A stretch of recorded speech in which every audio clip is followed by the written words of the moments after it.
Hi, welcome back to infinite creation. இன்றைக்கி நம்ம பார்க்க போகிற ரெசிபி என்ன அப்படின்னா, ராகி இட்லி. அரிசி மாவு செய்யாத வெறும் ராகி மாவும் உளுந்தும் சேர்த்து செய்யக்கூடிய அருமையான ஒரு ராகி இட்லி. வாங்க எப்படி செய்கிறதுன்னு பார்க்கலாம். இந்த ராகி இட்லி செய்கிறதுக்கு நான் கடையிலேருந்து பேக்கெட்டில் கிடைக்கக்கூடிய ராகி மாவு தான் யூஸ் பண்ணியிருக்கேன். நம்ம வீட்டில் கூட பொடிச்சும் இதை செய்யலாம். நார்மலாக நம்ம செய்கிற இட்லி மாதிரியே இதுவும் ரொம்ப சாஃப்டாக பூ மாதிரியே பஞ்சு மாதிரி இருக்கும். டேஸ்ட்டும் ரொம்ப ரொம்ப சூப்பராக இருக்கும். ஸோ வெயிட்டு குறைக்கணும்னு நினைக்கிறவங்க இந்த இட்லியை தாராளமாக ட்ரை பண்ணலாம். முதல்ல ஒரு அரை கப் அளவு நான் உளுந்து எடுத்திருக்கேன். உளுந்து கூட ஒரு ஸ்பூன் வெந்தயமும் சேர்த்து இதை ஒரு 4-5 மணிக்கூர் நல்லா ஊற வச்சு எடுத்தாச்சு. இப்போ இதை ஃபைன் பேஸ்ட்டாக நாம் அரைச்சி எடுக்கணும். இட்லிக்கு நாம் அரைப்போம் இல்லையா, அதே மெத்தடு தான். பட் இதில் அரிசி எதுவுமே சேராது. உளுந்து ஃபைன் பேஸ்ட்டாக நான் அரைச்சி எடுத்துட்டேன். அடுத்ததான் 1.5 கப் ராகி மாவு சேர்க்குறேன். இந்த மாவு கடையில் பேக்கெட்டில் கிடைக்கிற அதே மாவு தான்.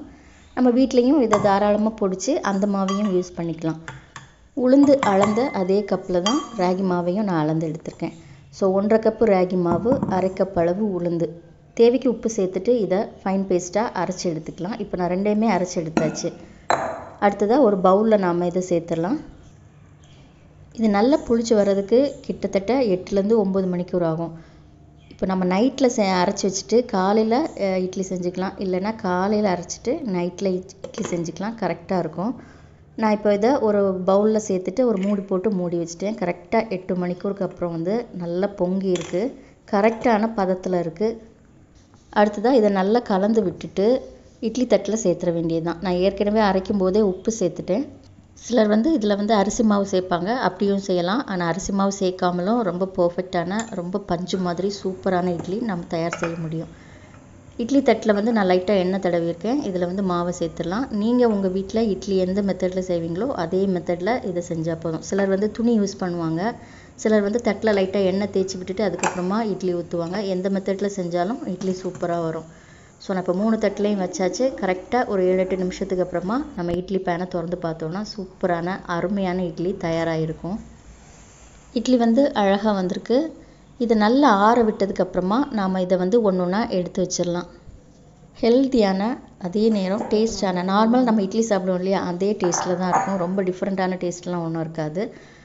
ரொம்ப ஹெல்த்தியான, அதே நேரம் சிம்பிளாக, கிட்டத்தட்ட ஒரு 10-15 நிமிஷத்துக்குள்ளே நம்ம செஞ்சு முடிக்கிற மாதிரி ஒரு ஈஸியான ரெசிபி.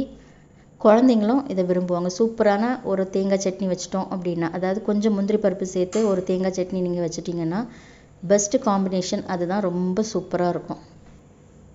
ஏற்கனவே என்னோடய சேனலில் ராகி ஆப்பம் நான் அப்லோட் பண்ணியிருக்கேன். தேவைப்படுறவங்க நீங்கள் பார்த்துக்கலாம். நான் எண்டு கார்டில் கொடுக்குறேன். என்னோடய சேனல் ப்ளேலிஸ்ட்டில் கூட நீங்கள் போய் பார்த்துக்கலாம். டிஃபன் பிரேக்ஃபாஸ்ட் அப்படிங்கிற ஒரு ஹெட்டிங்கில் இந்த ரெசிபிஸ் எல்லாம் இருக்கும். பார்த்தீங்களா, சாஃப்டான இட்லி.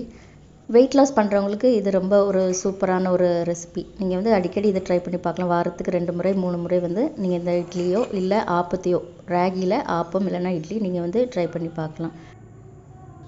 ஸோ அரிசி எதுவுமே சேர்க்காம ஃபுல் அண்ட் ஃபுல்லி ராகி மாவுலேயே சூப்பரான ராகி இட்லி அருமையாக தயார் செய்ய முடியும். அதோட தேங்காய் சட்னி. ஸோ இந்த ரெசிபி உங்கள் எல்லாருக்கும் பிடிச்சிருக்குன்னு நம்புகிறேன். நீங்களும் உங்கள் வீட்டில் ட்ரை பண்ணி பாருங்கள். இன்னும் ஒரு இன்ட்ரெஸ்டிங்கான ரெசிபியோடு நம்ம மறுபடியும் சந்திக்கலாம்.